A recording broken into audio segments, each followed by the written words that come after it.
to begin. Hey, what's up, guys, and welcome back to another episode of the Social Primate Podcast. Thank you guys for tuning back in.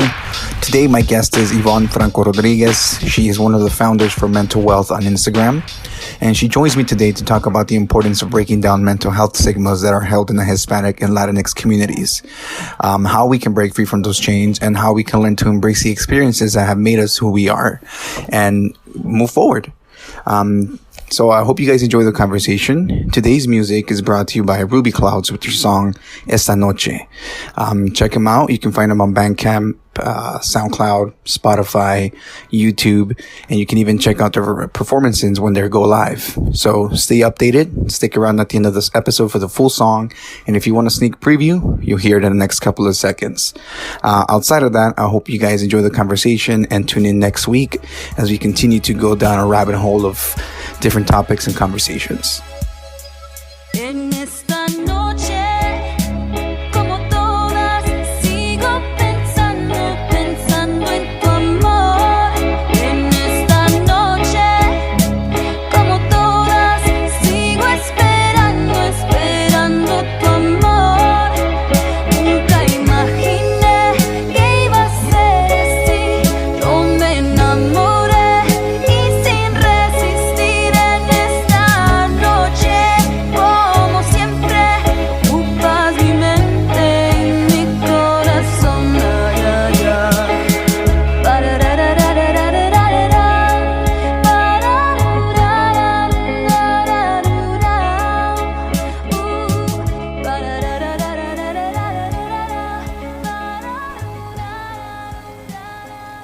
Hit the button to begin. Hey, what's up, guys, and welcome back to another episode of the Social Primate Podcast. What's up? Today we have Ivonne Franco Rodriguez in the studio. Hello. Hey, thank you for coming out. I know we've been kind of planning on this for a couple of weeks. You know, we set it up, and you're finally here. Yes, Yeah. I'm glad to be here. Thank you for having me.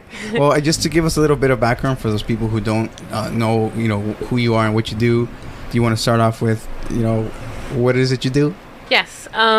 So my name's Ivonne, and I run Mentalwhealth with my little brother. Mm-hmm. And Mentalwhealth is like a mental health platform for people with mental illness, and we focus a lot on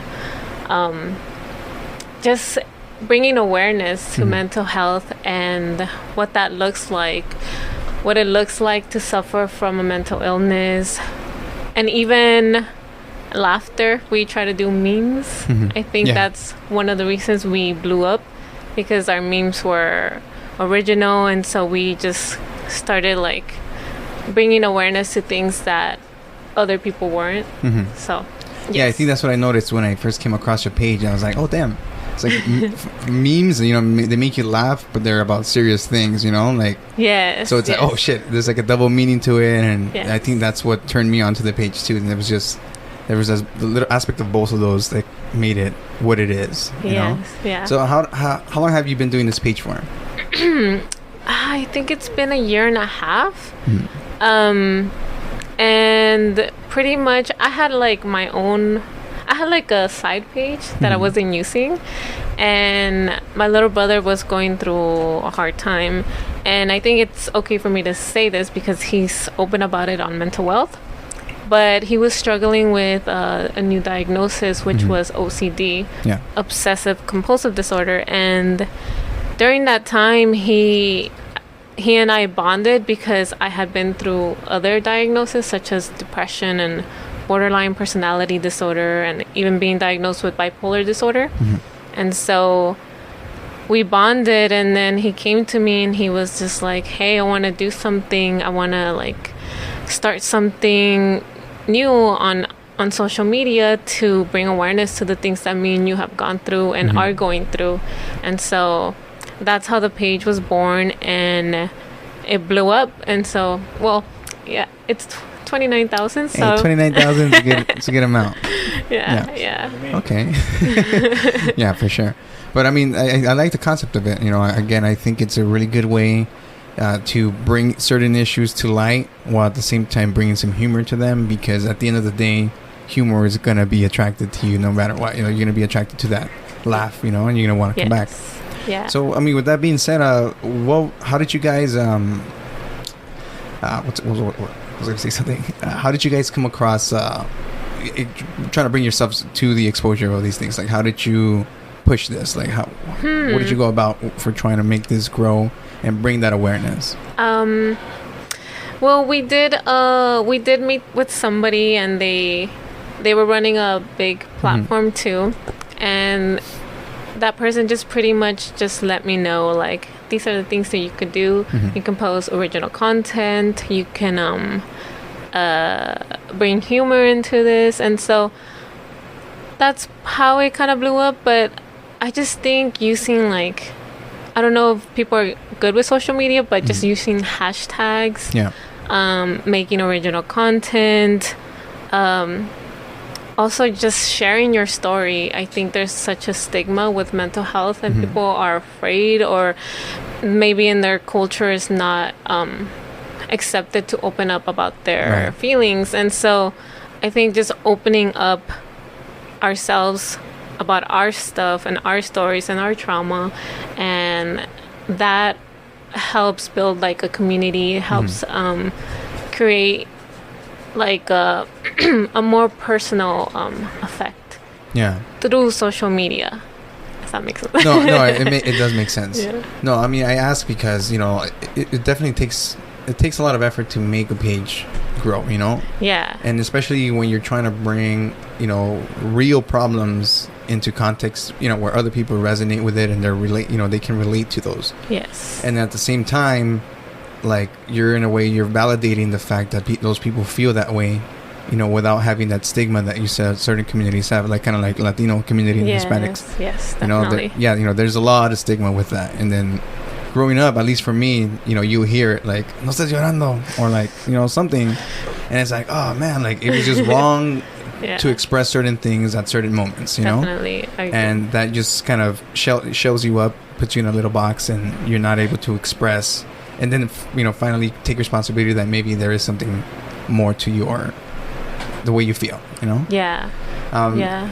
Did your stuff, like, you know, what you were diagnosed with, did that improve as you started running this page, that you started understanding more, or was it more like you were being guided by what you were going through? So I was diagnosed when I was 22, 23. I'm now 29.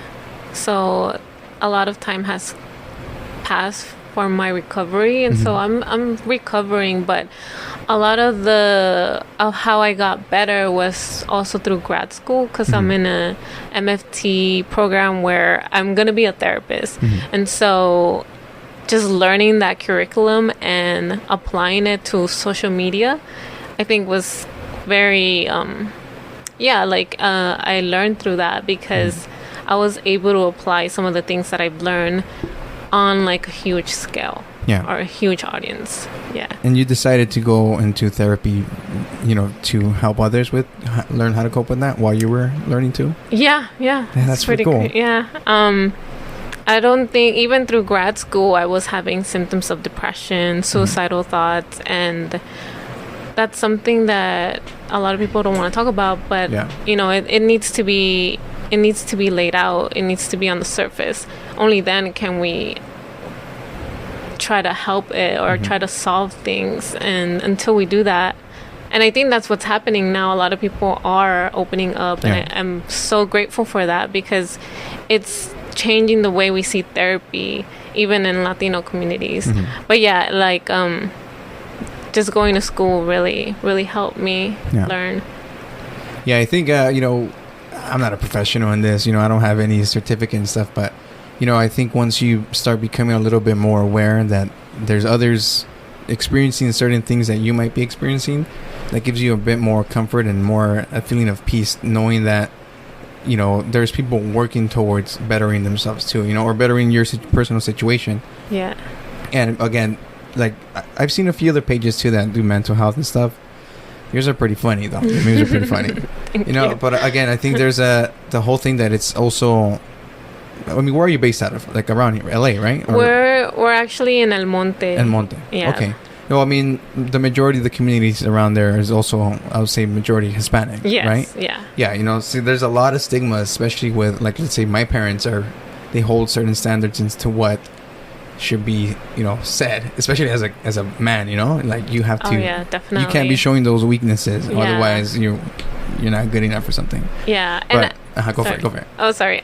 When that's also why I love that it's ran by female and the male, because we give different perspectives to things. Yeah. It's it's like a shared, you know, platform where some of the things that he goes through is different because he's a man. Some of the things that I go through is different because I'm a woman. And so that's why I love that it's my brother who is a man and dealing with that stuff.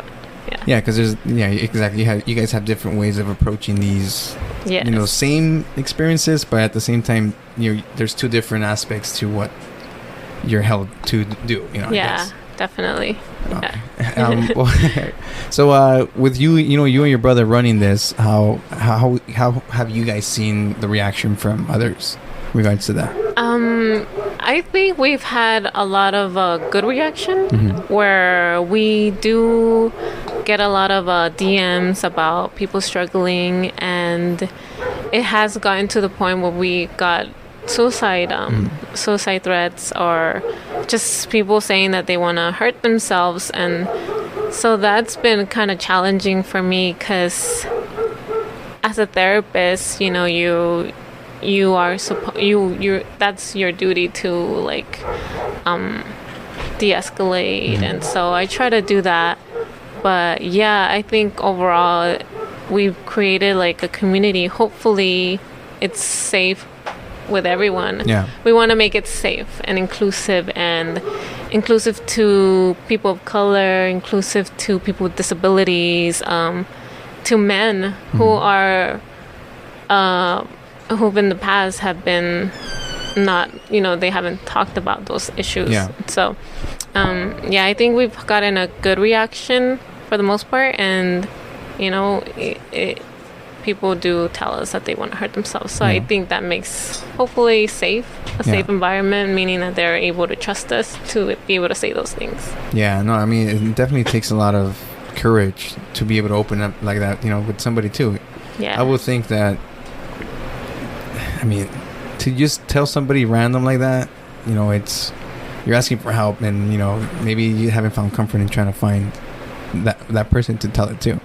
Yeah. Man, yeah, it's pretty. I've never worked in mental health. You know, once I worked at I can't see the company, but I worked as a customer service representative for people for an insurance company, medical insurance. Oh. And you know, you can see, you know, sometimes you can see how hard it was for people who really had like problems that they wanted to solve to get help. Yeah. Like there was just like all these, you gotta wait. There's so much time for see whatever or it doesn't fit in your plan, blah blah blah, and it's like it just makes you question like, what is that insurance really there for? You know, it's supposed to help you out, but when there's people out there who need the help, and you know that they need the help, and you're still putting all these obstacles for them to get there, then that's like, I don't see where that puts us as a society in regards to how we handle mental health. For sure, yeah. And I think that's why me and my brother are like, let's do this. Like, let's, even if it's a post a day that can help somebody, you know, like, we're willing to do it because we know how hard it is to get resources. We grew up poor, and so we know what that's like. And especially being Latina and Latino, we want to be able to give those people like at least awareness and like a voice, even if it's like somebody venting out and writing it in our comments. Like that's a space for them to be able to like, hey, this is a spot where I can talk about these things, even if they don't have access to therapy. Oh yeah, no, for sure. And sometimes you just really need somebody to hear you out, you know, or again, like I said earlier, just know that there's somebody else in those same shoes as you are, and that can just kind of lift that burden off of you for, you know, a minute or two, you know, whatever it is, but you're still trying to push it towards becoming a little better for yourself. I wanted to bring up the stigmas and stuff in regards to the culture that we were in, especially as Hispanic Latinos. Yes. That it's frowned upon. Like for me, example, I don't think I ever saw my dad cry. Only once. I'm 29. Yeah. I've only seen my dad cry once, Yeah. and I didn't even see him physically. I heard him. He was in the bathroom. Something probably happened. I don't know what it was, but he was crying. He was like bawling, and I was like, "What the fuck?" So that was the only one-time image that I have of my dad ever crying. So that, in a sense, put an image in my head too. That at a point, not so much now, that showing that weakness was wrong. Like, it was shunned on. Yeah. Like, no, you can't do that. Yeah. So again, seeing that role model that I had not do it was like, okay, this is not what is asked of me to do. I can't cry. Yeah. And until I grew up, and learned more, and I learned that keeping your emotions is not a good thing. It's never a good thing. You're gonna blow up. Yeah, you're gonna blow up. And you learn from that, and that's when you really learn how to express yourself, or learn how to express yourself in ways that are not put you or any other person in danger. Yeah. And so that started changing my mind on it. And then just seeing it from other people, older people especially, they have like this culture that we're brought up on that just shows that even women, they can't, están locas, you're depressed, estás loca, like, oh, estás loca. Yeah. And you don't really want to pinpoint, okay, maybe there's a problem here, maybe there is really something. Yeah. And if there is something, you're just ashamed of it. They shame you for it. Yeah. But I can totally relate to that because I think it was my mom who was. I can relate to the father. My father didn't really open up a lot. He I think just because he's a Latinx male, he just wants to like be seen as masculine and show no emotion. And so I think that was hard for me growing up, because I mean, you see what I do, I'm very like, this is how I feel and this is what I'm gonna do. And so I think it was hard for him having like a daughter like me, because I was like the opposite of him. And I think it needs to be, I just think it needs to be shown. I think we need to talk about it. The more we sweep it under the rug, the harder it or the stronger those feelings get. Yeah. And so, I can totally relate to that. And I'm so glad that I had a mom who was able to like take me to therapy, because she saw that I needed therapy. But I know that's not something a lot of Latinx people go through. They, unfortunately, they are silenced, or they don't get the resources that they need. And so, I can relate to that so much. Yeah, I mean, I was some of the stuff that I was reading, it just states that, like, compared to Caucasian, African Americans and Latina, what is it, Latinx? Latinx. I'm still getting used to that, the new one. But Latinx is, they're the most likely to, they're the least likely to go to a psychiatrist or to reach out for help. Yeah. Because again, both of those communities, in one way or another, have those stigmas in place that the moment you show a little bit of just a little weakness, it automatically makes you like, it's just easy to be shamed for. Yes. Hearing things like te voy a pegar, or te voy a dar algo para que si chilles. Oh yeah. I forgot how it goes, but like just those little sayings, I think it does a lot more damage than good. And I think we as because we're like challenging a lot of the things that were bestowed on us. So I really like that. And just yeah.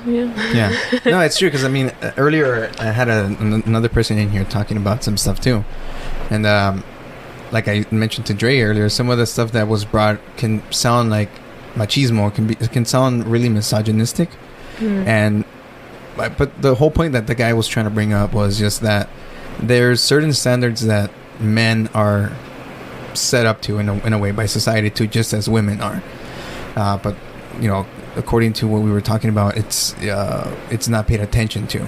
But the way I think this kind of relates to is because, especially nowadays, it's harder for anybody, you or me or Dre or anybody here, to kind of live up to the idea of what old American dream was. You know, there's a lot more factors. You know, besides the fact that we're colored and stuff, there's a lot of different things that they're holding us back from living to those standards that we're set on, right? Yeah. So with that being said, oh fuck, I had a good point. See, I forget. No, but the whole point was, fuck, what was it?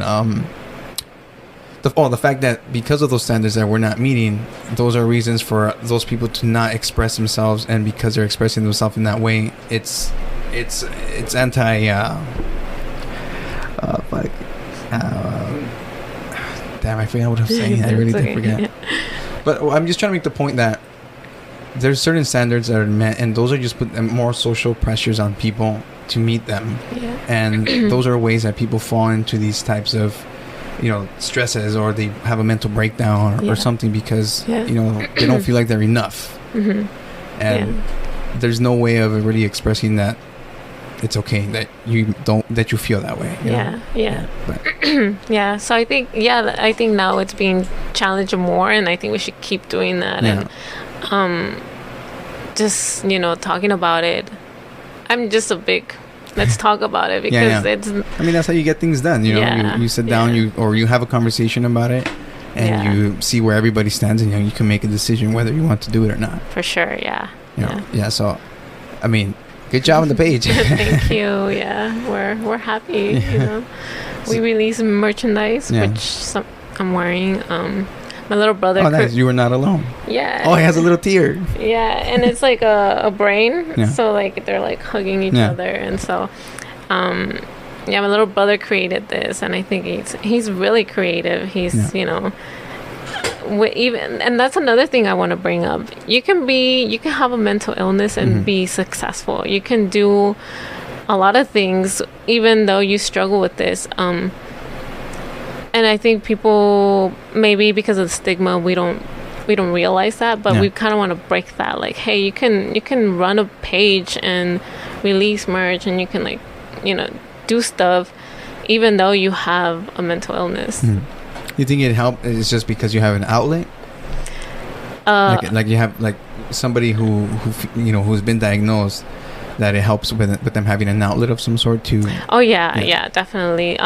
Even so we run the page, but sometimes it helps me, you know. Sometimes I'm having like a rant. I'll have like a rant on my page, and then people are like, oh yeah, I felt that way too, and it makes me feel good, even though the page was created to bring awareness to others, like it has helped us too. And it totally helps to have an outlet and have people, you know, relate to you, and, you know, just connect. So like, as you know, going into that field, do you have any suggestions as to what somebody could do to learn how to manage that, like how to manage those feelings and these emotions? Definitely. For sure, journaling. So I like to do a lot of journaling. Whenever something like bugs me, I'm just like, well, let me write about it. Let me see what's gonna help me, or let me see what my feelings are. And then through my writing, I'm able to analyze them and kind of like break them apart and see how maybe I overlooked something, or maybe something I'm not doing something that I want to do. And so the journaling definitely helps. My brother, for sure, he loves to exercise. So if you see him, he's always like hiking. If you see our stories, like my little brother's always hiking, and he's putting his favorite song out there. So music, exercise. We also did like a little playlist for people in case they wanted to hear like music that we listened to, and it was called Mentalwhealth, Release That Anger. And we had a lot of, I put Rage Against the Machine, Eminem, like some Lizzo for like our female fans, and Nicki Minaj, and just so that they don't feel alone. And in the music, there was like a lot of angry lyrics, and just normalizing anger, and it's okay to be angry. It's how you cope. It's how you like cope with it that makes it good or bad, you know. So music, exercise, journaling, therapy. If you're lucky and if you have those resources, take advantage of that, because there are people who don't have that resource, who want to go to therapy and they can afford to. They don't have insurance, so just going to therapy and talking to someone, that helps. And sorry, what would you say to somebody who tells you like, oh hey, you're like, oh, you can go to counseling or therapy, and they're like, oh, that's for crazy people.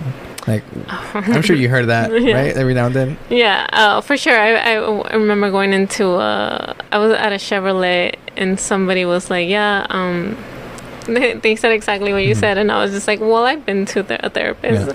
I think he was kind of like, oh, like he was like, oh, fuck, I shouldn't have said that. Yeah. Or maybe like, he probably was like, and I think it kind of challenged him, like, hey, like, you see me and you think I'm normal, but no, like, I've gone through depression, I've gone through mood swings, I've gone through like wanting to kill myself, and I've attempted suicide. And so I think that's something that it's not crazy if there's a lot of people going through that, it's something that, so what I would say is like, well, I've been there, and I would just open up about myself, and also say, hey, these are other reasons, or these are some reasons why people go to therapy, and you can list like anxiety,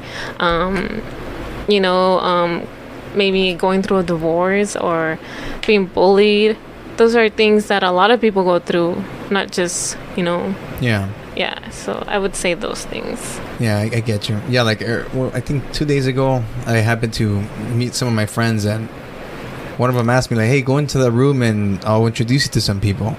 And I was like, nah, I'm cool. And I don't know if I don't want to say like it happens all the time, but I get a lot of social anxiety, especially like when I have to go into a room with a group of people. I'm like, nah. So I'm more like a introvert in a sense. Yeah. So, and then he's like, oh, well, that's crazy, just come on in. But it's like, no, man. I was like, you don't understand how I'm feeling right now. Like, my chest is getting a little tight. Yeah. Like, I gotta just step outside and just, take a moment and, whatever it is that I do to kind of calm down. Yeah. But the fact that he was like, oh, no, come on, it's just, what are you talking about? It's like, nah, man. Like, it's stuff that really does happen, and it exists, and everybody experiences it differently. Yeah. So it made me just, like, think about, like, okay, like, what can I do for myself that is going to help me get past that, I guess, obstacle? And that's what I see it as. Yeah. And I don't know. I don't know if how I can approach that, but that's for me to find out type of thing, Well, if you want like a suggestion, tell me.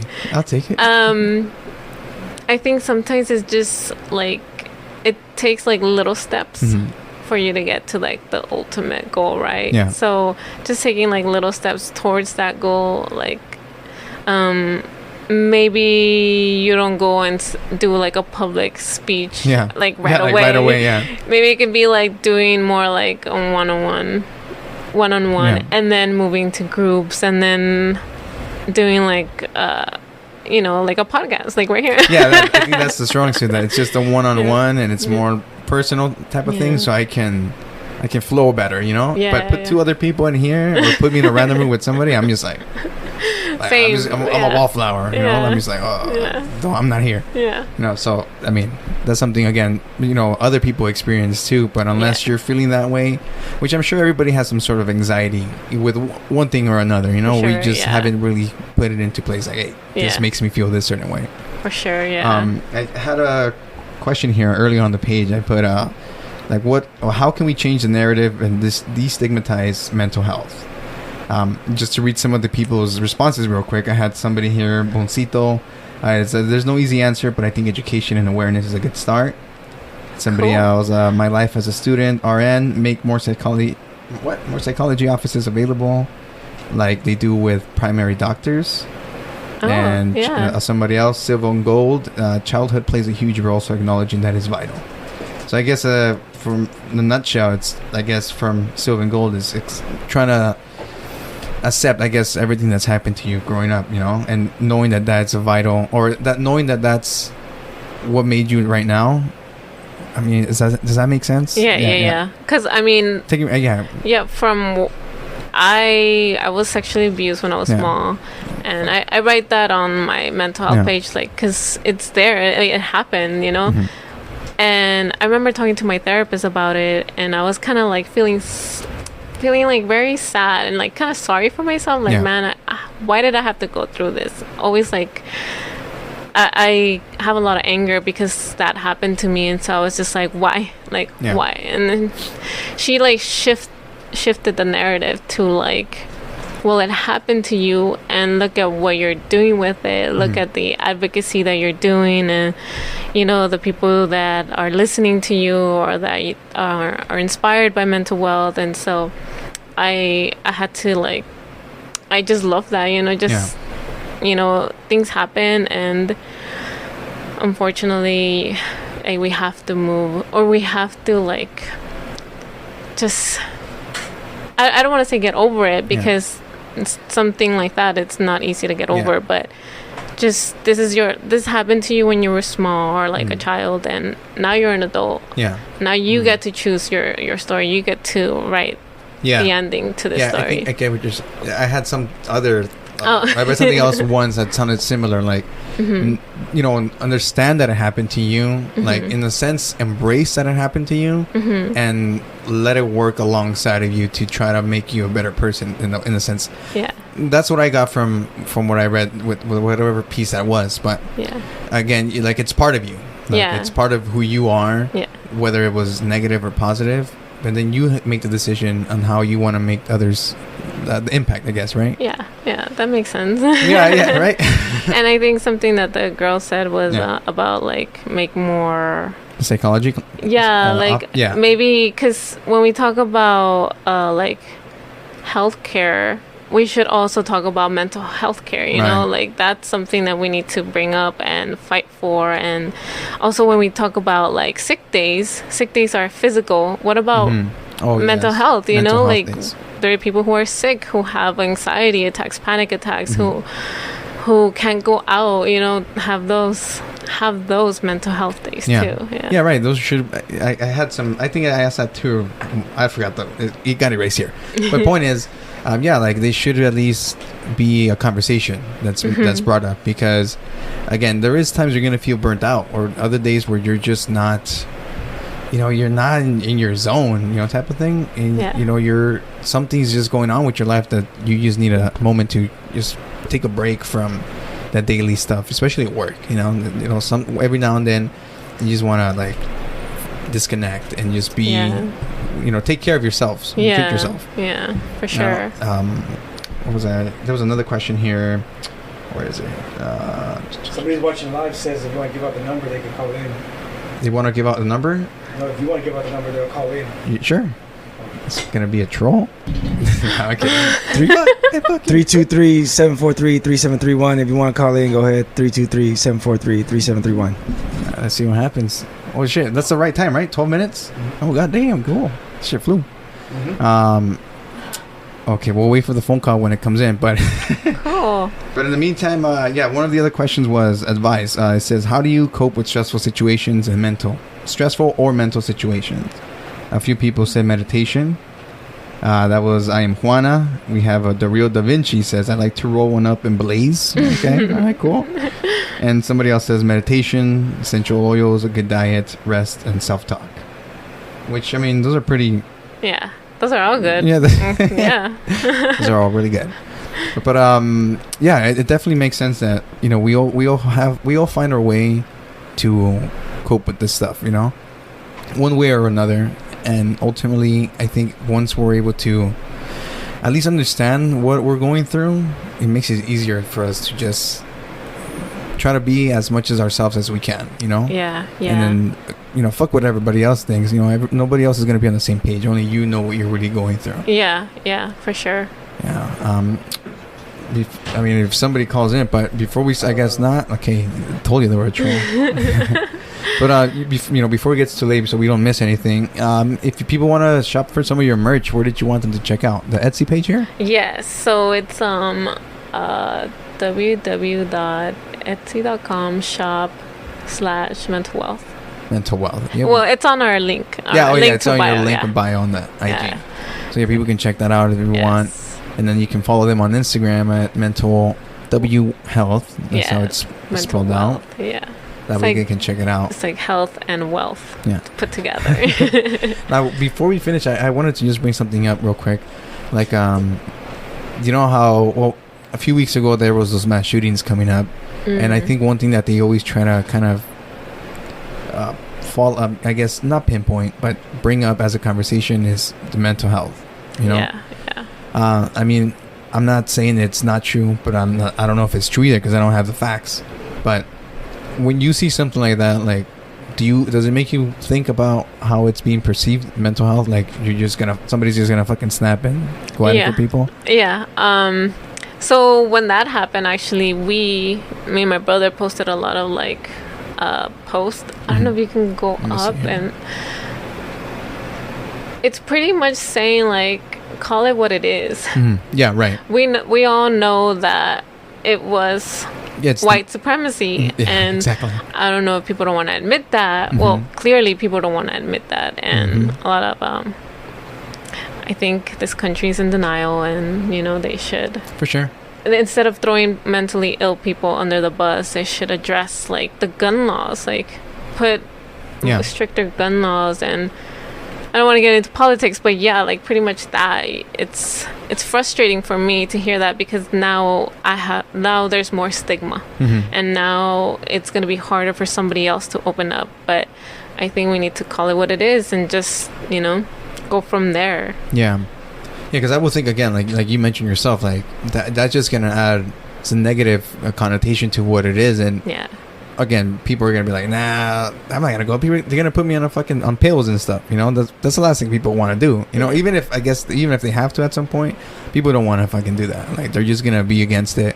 And even more when you start saying like the mental health is the leading cause for those mass shootings, when the majority of the people who've done it, they happen to be white. And promoting or like quoting Trump, and like using like the guy was like praising Trump on Twitter, like he was that person was racist, and they wanted to kill Hispanic or Latinx people. And don't throw this group of people like us, mentally ill people, like to blame. Don't put us to blame when you need to address what's the real issue there.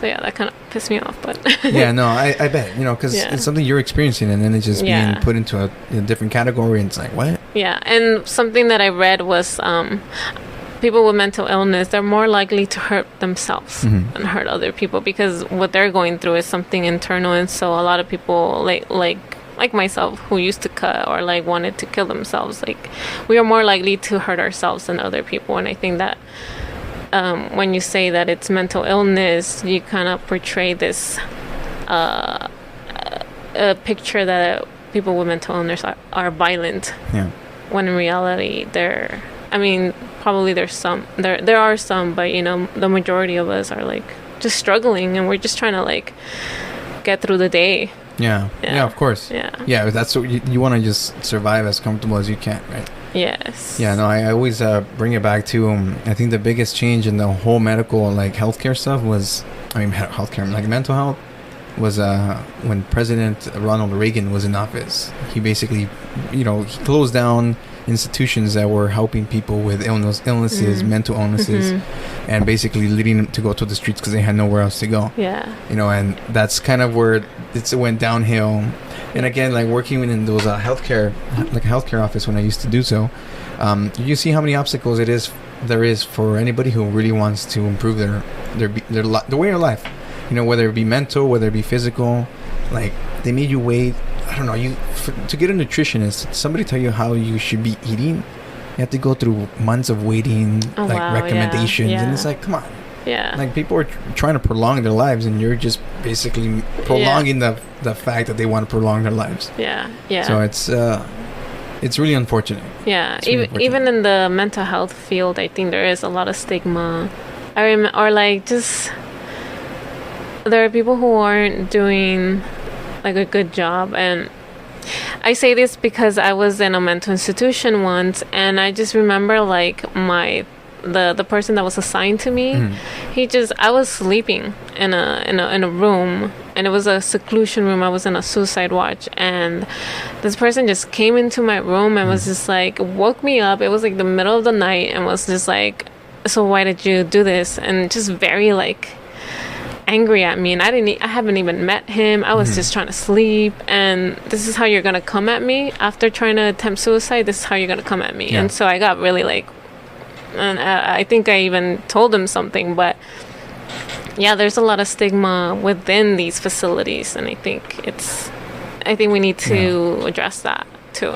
Yeah, no, I mean, for sure, there's people are just there to get to work sometimes, you know. They're not there to follow the fucking rules, you know. And then you put people that don't understand the problem, it's a recipe for disaster. Yeah, you know? For sure. But yeah, we're pretty much at that time.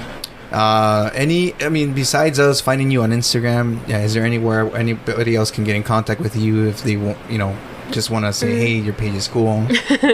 Well, yeah, because we do get a lot more requests on our mental wealth page, but I guess my personal page, which is Soybon, but it's SYBON, and then my little brother is Sai Marco, which is PSY and then Marco. Oh, okay. And I think you'll get more of a response through our like personal pages, because with mental wealth we do have like a lot of DMs or like messages, so I think they're there for sure.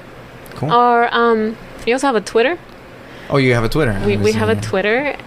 Is it coming out? It's not in here. Oh, okay. But if you Google Twitter mental wealth with the WH, it'll come up, and okay.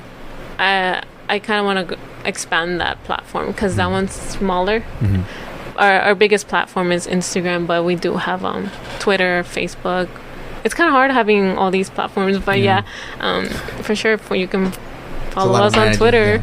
Yeah. All right, cool. For anybody who, you know, wants to ask for help or doesn't know where to go to, do you have any recommendations as to where they can start? Yeah, for sure. If they're a student, I would go to counseling services at their school. Hopefully, because I know our fan base is like all over the world, so right now I can only like give like the US, you know, but like most schools should have like some sort of counseling services. Even just Googling mental health near me, or like mental health facility near me, there should be like LA County, like there should be certain what do you call them, like facilities for these services.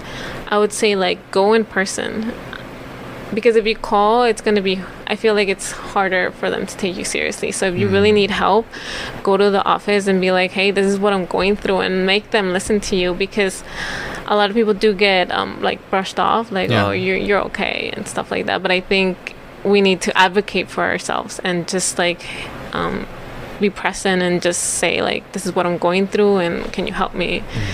And I know I had a friend who's in a different state, and he did that, and they were able to work with him with like changing the price for these services. So because he's low income, so he was able to get better services. Like programs for that. Yeah, so just advocate for yourself and say like, this is what I'm going through. And also, two more things.